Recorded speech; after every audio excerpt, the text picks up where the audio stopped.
And we are live.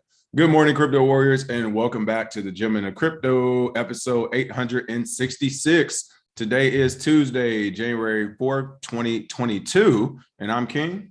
I'm Bitcoin Zay, and we are here to bridge the gap between cryptocurrency and the community Monday through Friday at 10-ish. At 10-ish, and today's top stories: South Korean presidential candidate to use NFTs to raise funds for campaign.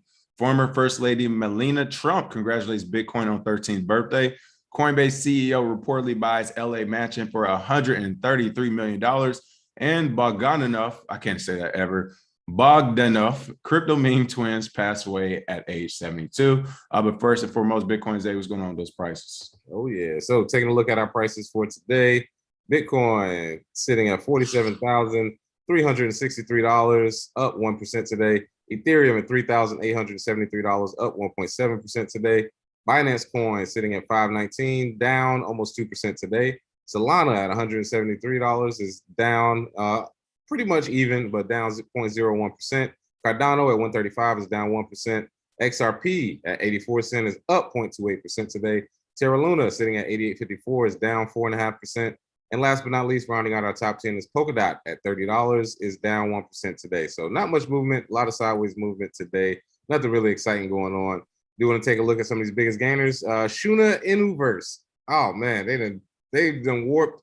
Bro, you hilarious when you do these. I'm glad you do biggest gainers every day. It's great to see. Hey, just prove everybody wrong every day. What does your TA say about this? What does TA say about Zelda Una? Pape. What is that? But it just reminds me of a less stressful, more fun time like the Cryptopia days where you could go dumpster diving and find some old bullshit coin that's less than a penny, and it'll go up 800% in one day just for fun. You won't really make any money off of it, but those coins still exist. They're still insiders. They're still whitelisters. They're still pre-mines. There's still people getting rich on the back end off these dummies that think they're gonna get the next token that Shiba Inu. I'm over here. I got the shit in green because you are right. It was like a more fun time in crypto. Yeah, like 2016, 2017, being Craptopia, dumpster diving. Craptopia, baby. Come on, listen. You throw $10 on that platform, you walk away with 3,000 if you're lucky. All right. That was a different time, man. It was a totally different day. But that's the crazy thing when people always like, well, how come you didn't make all this money off of it? It's because like you don't ape into it. You just put taste. You put fillers out there. You put fillers out, and sometimes one of them will come back crazy, and the rest are usually gone. But yeah, that's pretty funny. We'll give some quick shouts going to Ali Pio, you, Remy, Satoshi Slim, Bitcoin Man, Wendy Nichols, Fatima, Stack Me Change, Eric Horton, Kwanji, Cedric, Patrick, Corey, Outlaw Precision, Mine, Reno Gamble, Derek, Kendra, CJ Bennett, Jay Fever. Good morning, all. Welcome back to the show. A couple of quick announcements again today at 3 p.m. Pacific, 6 p.m. Eastern. We will be having the masterclass Q&A for all masterclass students. We did send out that email last night. We'll be sending out 2 today, one after the show to give you a heads up, and then one more email about 10 minutes before the show, or before the Q&A section with the session with the link. So if you didn't get yesterday's email and you're in the masterclass, make sure you reach out to us so we have you down for that. Also, want to give a shout out to the porn stars out there. Shout out to all the porn stars. You know what? You talk about people who support you. Hey, folks, the porn stars are showing us more support than some of you all out there. So we want to make sure we give them a big shout out. I had a chance to go through some of the Twitter messages. Also, shout out to NFT shout out to NFT. Shout out to OpenSea too. Shout out to some of the NFT folks working at OpenSea. They reached out too. I actually need to hit them back and be like, hey, speaking of which, now that I got your attention, what happened to that, which color I meant to? It disappeared on my ass, that NFT. But yeah, so shout out to the porn stars, shout out to OpenSea. We saw them reach out, so want to say what's up to them. And last but not least, for the masterclass people, I have to say this. I have to get this out of there. So we received our second a refund of all the classes so far. So first and foremost, we're super proud of that you all appreciate that and everything. But here's the thing. I just want to throw this out to the person who needs that refund and to those like it. And feel free, you know me, folks, feel free to please click the unsubscribe. Because here's the thing, I do not like doing bad business and business that takes up my time that leads to nothing. And here's the deal. If you send me 5 emails throughout the month, I cannot respond to other people. I'm responding to you with your very simplistic questions, 5 emails back and forth, even though these questions have to do with the masterclass. which we have already written out a ton of copy that you all can check out on our website. And we have answered tons of questions like I did in the email. If you buy the masterclass and within 3 to 12 hours, you want a refund, you are like, there's bigger issues than just the masterclass. You shouldn't be buying a $2,000 product and trying to get a refund 12 hours later. Now, you all know I'm an awesome person and I hate doing bad business. So I gave the refund right back, even though on our website we say no refunds, especially after you consume the content, which this person did in fact do, consume the content after I told them throughout several emails exactly what to expect out of the masterclass, and is written on the website. We still do it. I say all that because we would not be doing that any longer. You're not going to call up Microsoft and be like, hey, I thought Word was going to come with this one part this year, and it didn't. I want it says on the website, Word comes with this. Yeah, it's like, listen, this is ridiculous, people. I'm glad you have access to it, so we want to make it like that because we do want to bridge the gap between the community and crypto. But if that thing starts getting a little crazy, and then, hey, we can turn this to some shrewd businessmen too. We don't want to do that, but please don't ruin the party for everyone else, folks. I had to throw that out there. But everyone else, again, thanks for that support, and we will see you all today on that Q&A. Hey, y'all know I can hold in. Petty Wop, it is who I am. All right, top article of the day. South Korean presidential candidate to use NFTs to raise funds for campaign. That's right. Democratic Party presidential candidate Lee Jae-myung prepares to use NFTs to raise funds for his campaign in a bid to appeal to millennials. What's going on with this story? Oh, yeah. Well, it's good to see that we finally have a presidential candidate outside of the U.S. That is looking to raise funds of cryptocurrency. The presidential party nominee, Lee Jae-myung, he's accepting Bitcoin, Ethereum, and up to 3 other cryptocurrencies. They are under consideration. The final list will be accepted and announced mid-January. And the committee managing Lee's run unveiled, quoted by the Korean Herald and the Yonhap News Agency, these NFTs that he's looking to issue will feature photos of the candidate and his election pledges to those who donate to the fundraising campaign. And then these tokens will be the new medium for communication with young voters. Like he said before, he's looking at digital natives, millennials, and younger generation in their 20s and 30s are interested in emerging technology. He lists NFTs, the metaverse, and lists this as a fundraising tool. I think this is the first of many, and it would be interesting if, of course, you can accept Bitcoin as donation and you can turn it into cash later. But what if you use NFTs exclusively, and then those NFTs get you tickets to fundraising dinners? They get you, free airdrops, or again, they can help with donations down the line. You can always use that same unique digital asset. All of those things can be programmed into an NFT. So it will be interesting to see if other presidential candidates try this, and then what regulation will come with it, because that's the biggest thing. Right now, there's regulation around how much Bitcoin you can give, only up to $2,900, and then they treat it as property. The thing is, you start issuing NFTs, you got different chains, you got different airdrops, you got different bridges. It's going to be hard to regulate that. So it's interesting to see what's going to happen with a presidential race in South Korea and then in other countries. Yeah, shout out to this South Korean presidential candidate again, Lee Jae-myung. This is huge news. I mean, we were just talking about doing this with Bitcoin and some cryptocurrencies. Now we've already the discussion of NFTs are in the game, and this definitely adds a different, I guess, campaign when you look at who's allowed to donate, right? Essentially, it was adults, or whoever it was essentially adults because we had the capital and the value, but there's a lot of kids who have a lot of NFTs. What if some of them decide, hey, I want to donate some NFTs, this presidential campaign, and go work? Like, are they allowed to do that? How does it work? How do you even, I guess, accept donations? Do you still have to file it as a regular donation and then just give them NFT? But there's so many things to unlock with this huge news. And it kind of goes to the whole narrative that you put out there as far as whack-a-mole. You think you solve cryptocurrency and figure out one thing, and then now we got NFTs to raise funds for a campaign. I mean, that's kind of crazy. I can't wait to see how this actually works out in real time. Oh, what if you can use it and you can also like collateralize your NFT and just use that money for the campaign donation and then pay it back and get your original NFT back? NFT-fi, that's what it's for. Hey, we're going deep down the wormhole, but I want to remind people the first iteration of NFTs, it looked kind of Tamagotchi-ish. That's what I always say. It's like the Tamagotchi age. Pictures, PFPs, some funny stuff. But then the next phase is when you can give rewards and you can issue airdrops, like I said, tokens, voter stuff for president. We start getting into governments. That's the next iteration. Then it's going to be contracts, real estate, your car title, all of that will be NFT. So we're moving into NFT 2.0s, I think. And no, I don't think anybody's used that term yet, but it's Web 3.0, NFT 2.0, future stuff. But shout out to my guy in South Korea. There we go. All right. Another presidential person, I would say, is in the news. Former First Lady Melania Trump congratulates Bitcoin on his 13th birthday. That's right. Melania Trump is the latest celebrity to delve into NFTs and make cryptocurrency related posts on social media. This is pretty big news considering that for the entire time President Trump was in office, he, for the most part, largely ignored Bitcoin and cryptocurrency, same as President Obama did. And what President Biden is trying to do, although he's going to have much more difficult time, of course. But this is big news because it tells us that, yes, the White House knows about it. The presidents, ex-presidents, both alike, they know about this thing. They're not talking about it publicly, but it is being discussed. Like your wife isn't going to post something about Bitcoin's birthday and NFTs, and you're not talking to her about Bitcoin and NFTs. Like it's just not going down. Well, I don't know. Maybe in their household, I know how he play. He might be like, "Hey, I ain't trying to hear it today," and walk into the next room. So I don't know, but by and large, I would say this usually means that the other person in the household. But who knows? I remember when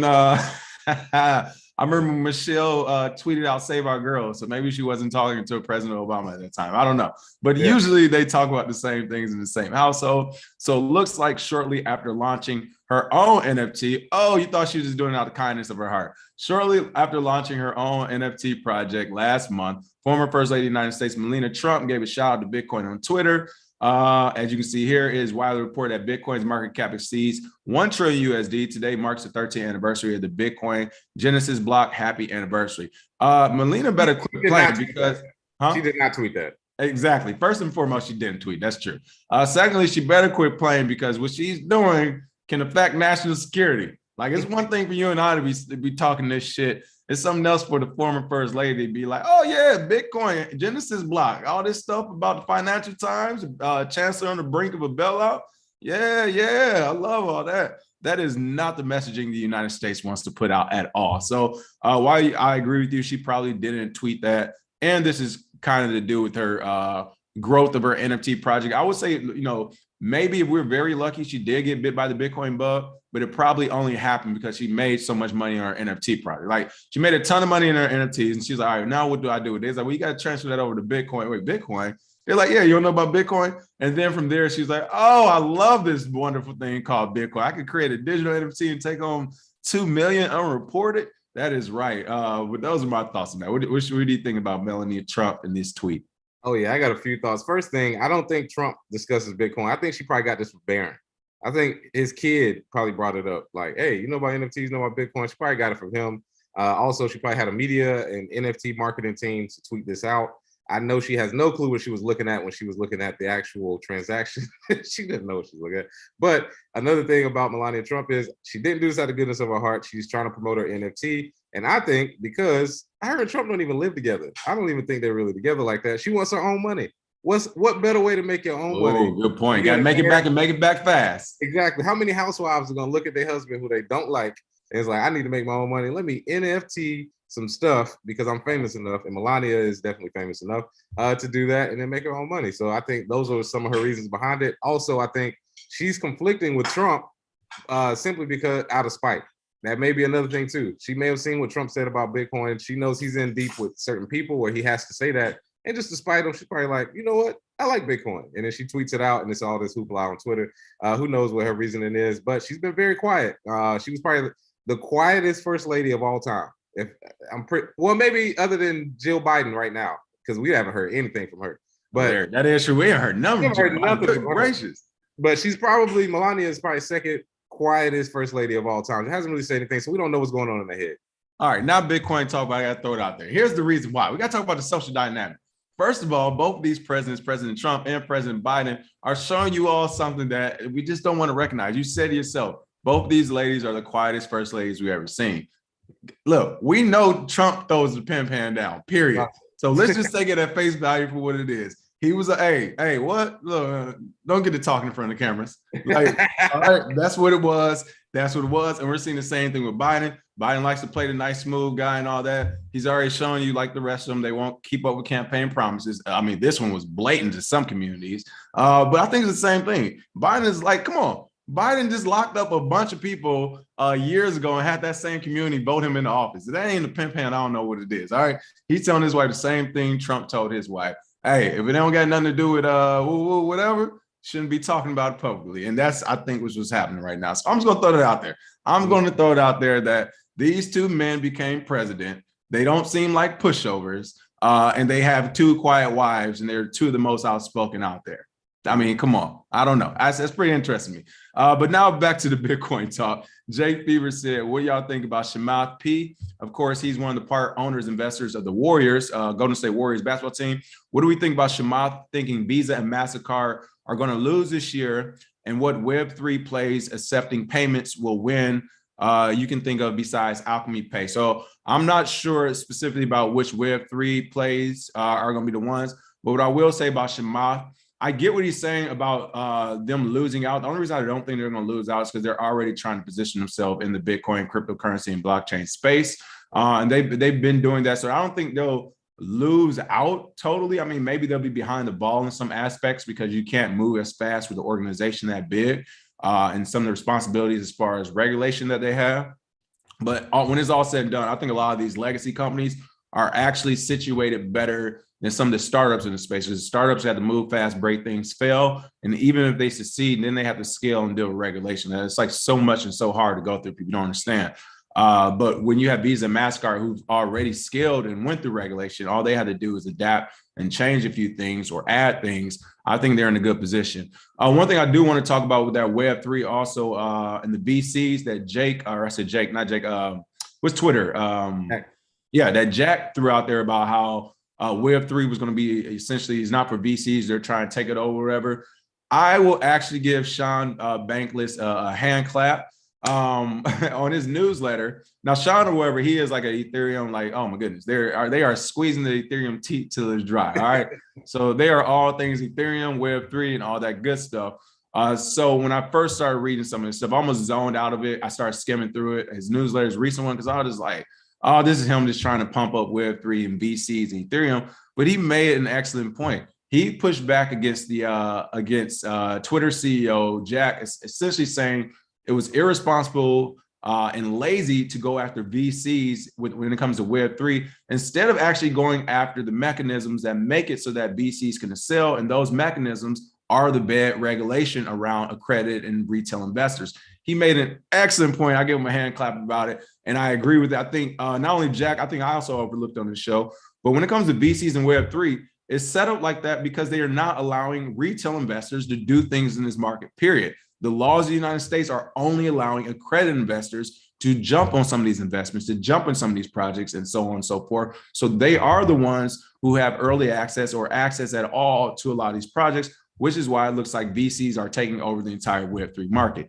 Again, Sean Bankless, shout out to that newsletter. And this is we had to do no affiliates or partnerships. I haven't met the guy before, but it was a good take. And I agree with them. It's like the regulations are making it so that VCs can do it. It's not just VCs are doing it. It's like the regulatory environment is so terrible for regular people. No one else can get inside of it. So I thought that was a pretty good point right there. All right, Coinbase CEO reportedly buys LA mansion for $133 million. Looks like Brian Armstrong starting to spend that money, huh? Oh yeah, time to get that LA mansion in the hills like everybody does when they get rich. Looks like this estate was formerly owned by Ellen Brofman-Hopton, the daughter of billionaire Seagram's Harold Charles Brofman. Oh, Seagram's daughter owned it? Oh yeah, you already know this is plush. Tell us about this new house Brian has spent some of his crypto holdings on. Oh yeah, so Brian Ballhead Armstrong, CEO of Coinbase, the largest cryptocurrency exchange in the United States, reportedly made a multi-million-dollar real estate purchase at the end of 2021. He bought a $133 million LA property from Japanese entrepreneur Hideki Tomati in December. The Wall Street Journal reported on Monday, citing anonymous people familiar with the matter. The real estate was originally purchased for $85 million, and the new deal marks the biggest home purchase ever completed in the LA area. So if you are in crypto and you think you're stunting with a Lambo or with some vacations or with a few girls on a yacht, there's nothing like buying a $133 million home in the LA hills to really stunt And it looks like Coinbase CEO has done that. He's estimated net worth of 14.7 billion. So this won't really hit his pockets that hard. And he has a 19% stake in Coinbase. So we all know who Brian Armstrong is. We know Coinbase is recently IPO'd. That money will keep coming in. So shout out to him. No hate towards anybody who makes a lot of money and is able to buy a beautiful home in the LA Hills. So shout out to him. But I would not have bought this type of house. It looks a lot like a nursing home to me. Listen, I'm like, what's inside? The technology got to be. If I spent $133 million, I need my house to look more decked out than this. This looks like a nursing home for rich old people. I'm sorry, but maybe I need to see the inside, because from the outside it looks very nursing homish. This is like where Mark Zuckerberg had the metaverse thing at, right? Yeah, all these rich people with these weird ass simple homes. This is the getaway you don't get away from. Shout out to Bel Air, because when you look at this plot of land, it's like, where in Bel Air is this hiding at? Like, bro. Oh yeah. Where is it? You know what I'm saying? You gotta go up into Bel Air. Yeah, I was saying they got some deep roads that you can't access from the street. You gotta go up into Bel Air to get here, because if you've been to LA and you drove by Bel Air, like this is not a regular street. You're just not going to see this. But yeah, it has to have a lot of technology or something. I'm assuming it's like Bill Gates' home. It's like you walk into different rooms and things just go up your body and your heart rate. Because like you said, from the outside, I'm not seeing the 133 million. But shout out to Brian Armstrong. Brian's like, yeah, you guys are in the Billionaire Boys Club. Underground, there's a $30 million home. Yeah, and I was just about to say, see, the top part in the hill. You can see in the hill right here. Exactly. The top part is regular, but that little bump in the bottom and then lower, I guarantee you there's something down there. He's like, oh yeah, but if shit goes down, I got a bunker. That's guaranteed for me to be alive later. But yeah, no, buddy, my house was only $33 million. My underground city was 100 million. But this El Chapo tunnel I got to get out of LA to Mexico is worth 100 million. Hey, I was just about to say, with as many bad support requests Coinbase have, I'm actually giving them more props for touching down in LA. I mean, you're talking about zero fucks given. Hey, I'm gonna take all y'all money and I'm gonna live right next to you, and nobody gonna do a damn thing about it. Like, that is what Brian Armstrong basically just said. Shout out to him, seriously. Hard work, unicorn company in crypto. You got to give a hand clap to that. All it does is bring more attention to the space as a whole. Hey, Aaron, thank you for the tip. Zay, you inspired me to get my own moon chart advisor. New moon entering Capricorn soon. Bitcoin to the moon. There we go. Hey, hopefully your spiritual advisor know what they're talking about. Don't blame it on me if shit go wrong. That's all I'm gonna say. Hilarious. Let's see, what else do we have? The inspired one said, yeah, he definitely got a bunker in the tech house. Exactly. Like that's just too simple for it to be that much. He got a lot going on there. Yeah. S1 Dub said VCs are just taking advantage of the golden road that the financial and banking cartel laid down years ago. I agree with you with that. Like I said, after I read that newsletter, I had to reanalyze that and do a retake. And I agree. Like, we can't fault them because it's been made easy, whatever. It's like, it just is what it is. I can't be mad about that one right now. Let's see. Can we chat? Blair, calling on Friday. You said smoking right now. Last time I checked the price, it was not, but I will check it again and see what other project do you think they're talking about there. Let's see. Boom Shark said Brian Armstrong out here with a Skeletor mask. Let's see. Michael Kennedy said that outside is awful, like looks awful, like you're being locked up in a padded room. That's why I said it's kind of weird. Monstrosity, you could do a super chat to shill it, or you can reach out to us on the email krbe@krbecrypto.com, and we can look over that as well. Let's see. Satoshi Slim said, prep those mics and do a duet. They're lurking, not liking. Is that the case? Oh yeah, we got some. Make sure you smash that like and share, people. It's so cold in the deep. Why the fuck can't I get in peace? It's all of the niggas by. Hey, listen. It's so cold in the deep. Get the likes up, people.